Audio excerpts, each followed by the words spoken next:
السلام علیکم دوستوں، میں ہوں معظم فخر۔ پی ٹی آئی نے بلوچستان سے سینٹ کے لیے ایک امیدوار کا انتخاب کیا ہے اور میری اطلاعات کے مطابق بہت بڑی سودے بازی کر کے اس شخص کو سینٹ کے لیے ٹکٹ دے دی گئی ہے اور آج فواد چودھری صاحب نے اس ٹکٹ کا اعلان بھی کیا ہے۔ یہ کیا کہانی ہے یہ میں ابھی آپ کو آگے چل کے بتاؤں گا، لیکن اسی سے متعلقہ ایک اور خبر ہے جو میں آپ کے ساتھ شیئر کرنا چاہتا ہوں۔ آپ کو معلوم ہے کہ کراچی سے ایک امیدوار منتخب ہوئے تھے قومی اسمبلی کے لیے، پی ٹی آئی کے ہی۔ ان کا نام ہے فیصل ووڈا، اور وہ اپنے بے تحاشا متنازع بیانات کی وجہ سے ہمیشہ خبروں میں ہی رہتے رہے ہیں۔ کبھی وہ فوجی بوٹ لے کے ٹاک شوز میں آ جاتے تھے اور کبھی کسی ٹاک شو میں بیٹھ کے کہتے تھے کہ ایک ہفتہ مجھے دے دیں، ایک ہفتے کے دوران یہاں پر نوکریوں کا سیلاب آ جائے گا اور نوکریاں اتنی زیادہ ہوں گی کہ بیروزگار لوگوں کو ہمیں تلاش کرنا مشکل ہو جائے گا، لیکن نہ وہ وقت آیا نہ نوکریاں ملی، البتہ یہ ہے کہ بیروزگاری کا طوفان آ گیا۔ اب پی ٹی آئی نے سندھ سے فیصل ووڈا کو سینٹ کا ٹکٹ دے دیا ہے، اور یہ بڑی حیران کن ڈیولپمنٹ ہے، اور وہ اس وجہ سے حیران کن ہے کہ فیصل ووڈا کے خلاف الیکشن کمیشن آف پاکستان میں اور اسلام آباد ہائی کورٹ کے اندر دوہری شہریت کے حوالے سے ایک کیس زیر سماعت ہے، اور اگر اس کیس کی پروسیڈنگز مکمل ہو جاتی ہیں اور فیصل ووڈا چونکہ مسلسل غیر حاضر جا رہے ہیں عدالتی پروسیڈنگز کے اندر، اور اگر اس کیس کا فیصلہ ہو جاتا تو فیصل ووڈا کو نااہل قرار دیا جانے کا امکان تھا، اور اس نااہلی کی صورت میں ان کو کم از کم 5 سال تک کوئی بھی عوامی عہدہ رکھنے کی ممانعت ہو جانی تھی۔ فیصل ووڈا عمران خان کے لیے اس حد تک ناگزیر ہیں کہ انہوں نے قومی اسمبلی کے رکن ہوتے ہوئے بھی ان کو سینٹ کا ٹکٹ دے دیا، اور یہ وہ سوال ہے کہ ایسا کیوں کیا گیا؟ سیدھی سی بات ہے کہ ایسا اس وجہ سے کیا گیا کہ ان کو ممکنہ نااہلی سے بچایا جائے، اور سینٹ کے انتخاب میں کامیابی کی صورت میں ان کی قومی اسمبلی کی نشست خالی ہو جائے گی، اور خالی ہونے کی صورت میں ان کے خلاف جو الیکشن کمیشن آف پاکستان اور اسلام آباد ہائی کورٹ کے اندر جو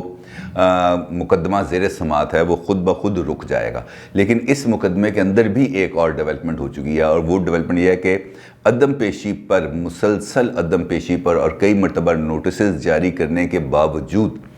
فیصل ووڈا کو 50,000 روپے کا جرمانہ بھی کیا جا چکا ہے، اور چونکہ الیکشن کمیشن آف پاکستان ایک اس کے اندر جو پروسیڈنگز ہے اس کو ایک عدالتی کور بھی حاصل ہے، کیونکہ اس کو ایک عدالت کے طور پر لیا جاتا ہے، تو یہاں پہ اب یہ سوال بھی پیدا ہو جاتا ہے کہ کیا جرمانے کے بعد اور 50,000 روپے جرمانے کے بعد کیا ان کی اہلیت ابھی برقرار ہے؟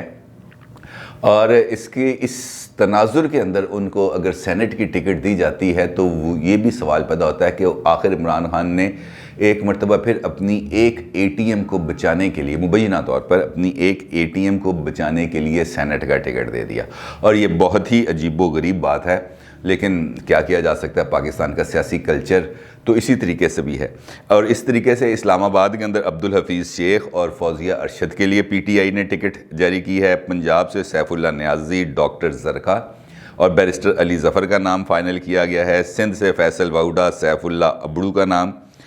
فائنل کیا گیا ہے، اور کے پی سے شبلی فراز، محسن عزیز اور دوست محمد کا نام فائنل کیا گیا۔ لیکن وہ شخصیت جس کا میں نے ابھی آپ کے ساتھ ذکر کیا تھا اپنے اس گفتگو کے آغاز میں، ان کو دی گئی ہے بلوچستان سے سینٹ کی ٹکٹ، اور سینٹ کی ٹکٹ ان کو دی گئی ہے، اور وہ ایک بنیادی طور پر ایک کانٹریکٹر ہیں، اور اسلام آباد سے ان کا تعلق ہے۔ ان کا نام ہے عبدالقادر صاحب کو پی ٹی آئی نے بلوچستان سے ٹکٹ دی گئی ہے، اور میری اطلاعات کے مطابق اسلام آباد میں بیٹھے ہوئے 2 انتہائی اہم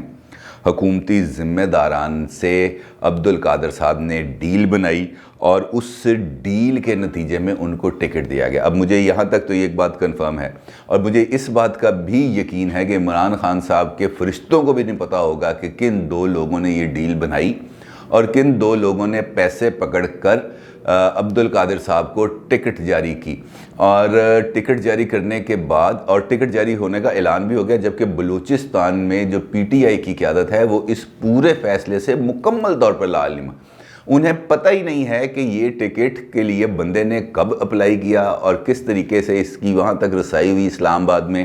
اور کس طریقے سے آج فواد چودھری نے ان کی ٹکٹ کا بھی اعلان کیا. یہ بھی جو میں نے آپ کو تمام نام بتائے ہیں کہ کس کس کو ٹکٹ جاری کیے گئے ہیں, یہ فواد چودھری صاحب نے آفیشیلی اناؤنس کیے ہیں, اور ان کا یہ بھی کہنا ہے کہ باقی ٹکٹس کا اعلان بھی ہم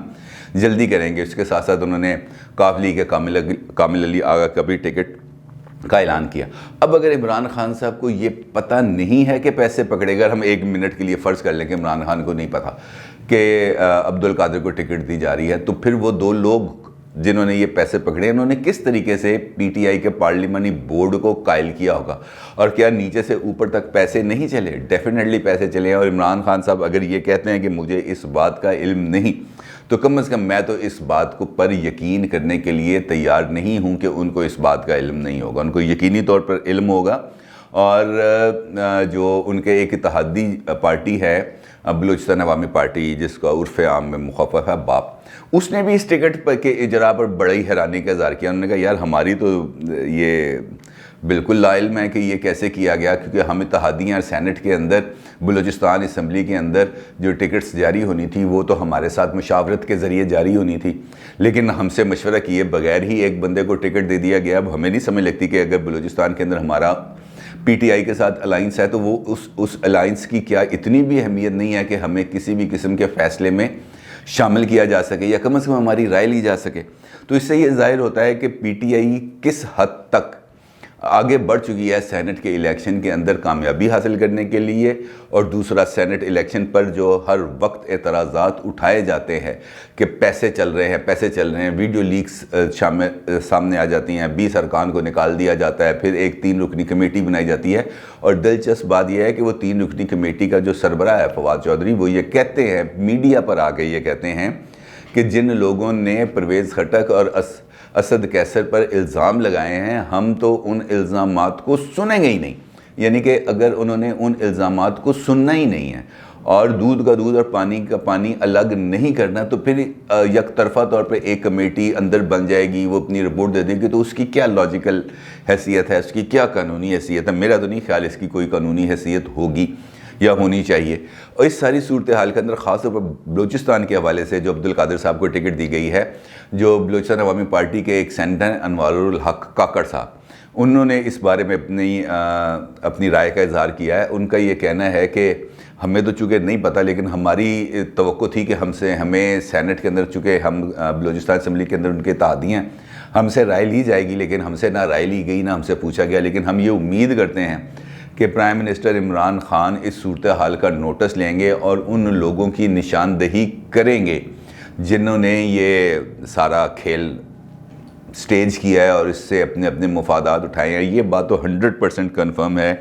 کہ 2 شخصیات نے اس ساری صورتحال میں پیسے بھی بنائے ہیں اور ٹھیک ٹھاک پیسے بنائے ہیں. اور اب ان پیسوں سے آگے کہاں تک پہنچی ہے اس کا سرا تو بھی ڈھونڈنا پڑے گا. اور اگر ارباب اختیار ہماری بات سنیں تو ان سے بھی یہ درخواست ہے کہ وہ اس معاملے کا نوٹس لیں, کیونکہ اگر پیسے چلتے رہیں گے اسی طریقے سے, طاقتور افراد سے پیسے لے کے, کانٹریکٹرز سے پیسے لے کر, ٹھیکیداروں سے پیسے لے کر سینٹ کو ٹھیکیداری کے اصول کے ساتھ چلایا جائے گا, تو میرا نہیں خیال کہ اس کا ہمیں